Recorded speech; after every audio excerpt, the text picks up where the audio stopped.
Imagine you're in a conversation and someone tries to put you down, showing that arrogance that cuts through the room like a blade.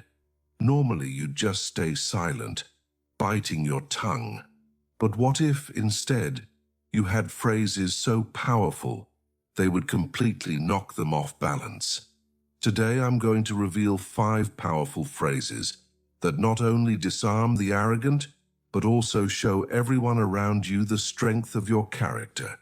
The last phrase is so impactful that many people are left completely speechless, and that's why you need to watch until the end. The Stoic philosophers always saw arrogance as a fragile mask, worn by those who have not yet learned to master themselves. For them, true greatness isn't proven by the tone of your voice or the size of your pride, but by your calm and firmness in the face of provocation. Seneca, in one of his letters, stated, "Arrogance is the desire to seem bigger, when in fact you are smaller." This phrase reveals something powerful. Whoever needs to show off their superiority is already admitting their own insecurity. Epictetus, in turn, advised that we shouldn't be bothered by insults because an insult only has power if we accept it and carry it within us. In other words, the Stoic knew that someone else's arrogance only hurts when we allow it into our own minds.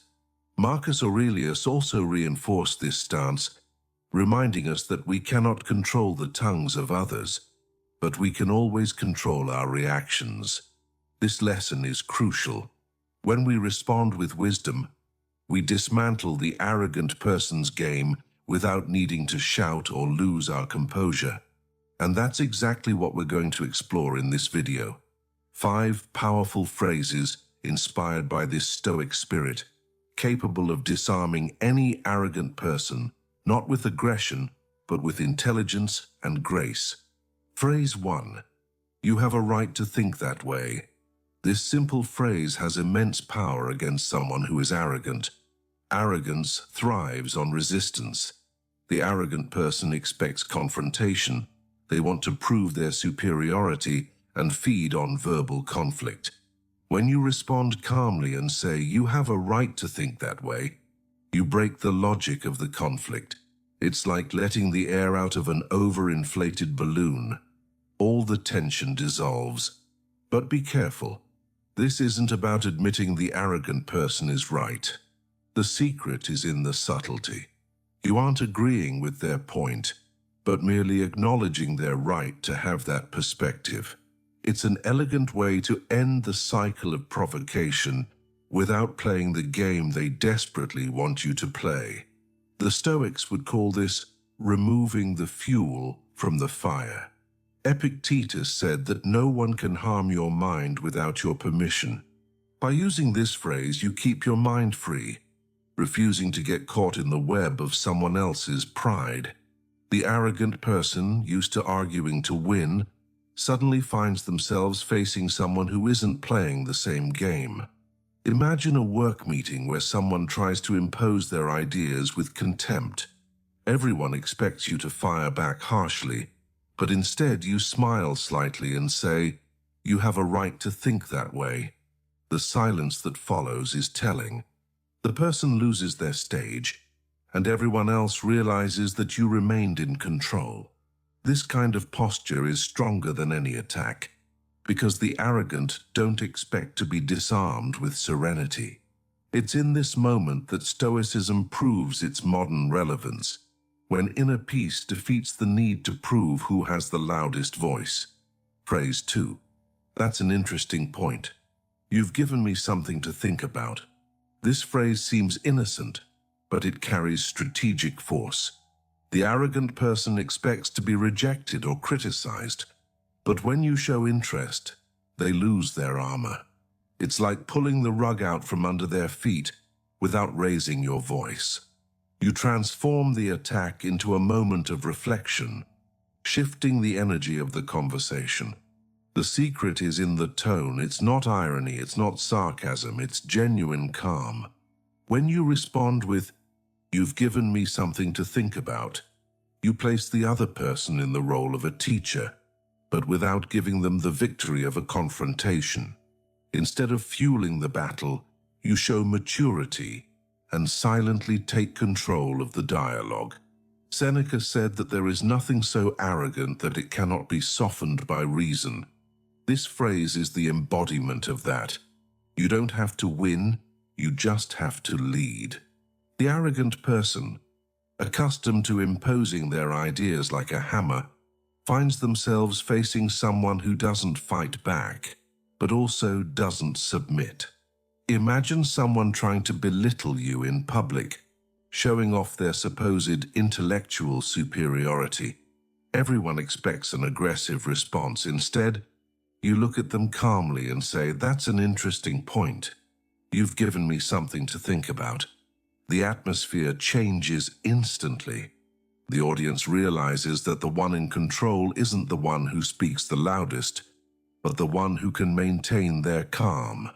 That is the beauty of applying Stoic wisdom to daily life, transforming provocations into opportunities for growth.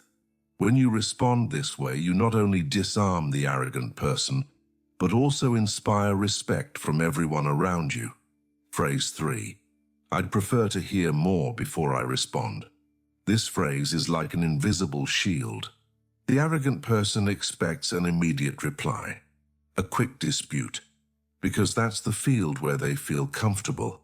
But when you choose to delay your response and value listening, their arrogance dissolves into thin air. Suddenly, the person who wanted to be the center of attention realizes they've lost the urgency of the show. In Stoic philosophy, the ability to pause before reacting is a sign of strength, not weakness. Marcus Aurelius reminded us that the power to live well lies in choosing how we react. By saying you'd prefer to hear more, you show that you are not trapped by their provocations and that control of the situation remains in your hands. This tactic is even more effective because it's surprising. In a heated argument, everyone expects you to fight fire with fire. When you calmly state that you'd prefer to hear more, you reveal two things: self-confidence and wisdom. And both are weapons that arrogance cannot fight. Imagine a debate where someone tries to impose their opinion by raising their voice and gesturing to prove their superiority. You could retaliate in the same tone, but you choose a different stance. I'd prefer to hear more before I respond. This response is like a silent blow, as it shows everyone you aren't in the arena to fight, but to govern. The psychological effect is devastating. The arrogant person loses their rhythm because they can't compete with someone who isn't playing. While they drown in their own eagerness to win, you rise in everyone's perception as someone who masters not only the conversation, but themselves. Phrase 4. It's interesting how everyone sees the world differently. This phrase has a power that is both subtle and devastating. It doesn't confront, it doesn't accuse, it doesn't disrespect. It simply states that the arrogant view is just one among many. It's like holding up a mirror to the person without having to attack them. The arrogant person lives under the illusion that their opinion is the only one that's valid. When you respond by saying, "It's interesting how everyone sees the world differently," you shatter that illusion and show that their perspective isn't an absolute truth, but just a limited view. This realization disarms without offending. Epictetus taught that it's not things themselves that disturb us, but our interpretation of things. This phrase is exactly that, a reminder that every opinion is just a reflection of the mind that holds it. By bringing this awareness into the dialogue, you place the arrogant person in front of a philosophical mirror, forcing them to see themselves. Picture a family conversation where someone tries to impose their point of view as if it were law. You, with serenity, say, "It's interesting how everyone sees the world differently." The impact is immediate. The aggressive tone loses its power because there's no way to argue back without looking intolerant in front of everyone. This phrase not only disarms but also elevates your image. While the arrogant person remains trapped in their own vanity, you demonstrate maturity, empathy, and a broader worldview. And that is something that cannot be challenged. Phrase 5. If that makes you happy, then that's fine. This is the final phrase, the one that completely dismantles arrogance. The arrogant person wants to prove something. They want to win. They want to feel they have dominated. When you calmly respond, if that makes you happy, then that's fine, you nullify any attempt at confrontation. There is no more fight because you refuse to participate in it. This response elegantly exposes the true fragility of the arrogant person, their need for external validation. By implying that the other person only speaks or acts that way to feel happy, you pull back the curtain on their supposed superiority. It's like revealing that behind the loud voice, there is just a desperate plea for validation. Marcus Aurelius reminded us that nothing has as much power over us as the things we give importance to. If you show that you give no importance to their arrogance, it simply loses its value. This phrase is the living application of that principle. You don't step into the ring, and that is precisely why you win. Imagine a co-worker trying to show they are better than you at a task. Instead of competing, you calmly say, if that makes you happy, then that's fine. The room freezes for a moment because everyone realizes you weren't defeated. You simply rose above the dispute. This phrase is definitive because it closes the loop. While the previous phrases dismantle the arrogant posture bit by bit, this one ends the game. There is no possible response without exposing even more of the other person's insecurity. The silence that the arrogant person is left with shows the true power of this attitude. These 5 phrases have something in common. None of them seek confrontation. All of them seek control. That is what Stoicism teaches us. We don't need to defeat the arrogant with shouts, but with serenity and clarity. Whoever controls themselves has already won before the discussion even begins. By saying, you have a right to think that way, you show maturity. When you state, that's interesting, you've given me something to think about, you surprise them with your calm. By declaring, I'd prefer to hear more before I respond, you command the scene with patience. When you say, it's interesting how everyone sees the world differently, you dismantle the myth of absolute truth. And finally with, if that makes you happy, then that's fine, you end the game, revealing that their arrogance never had any power over you.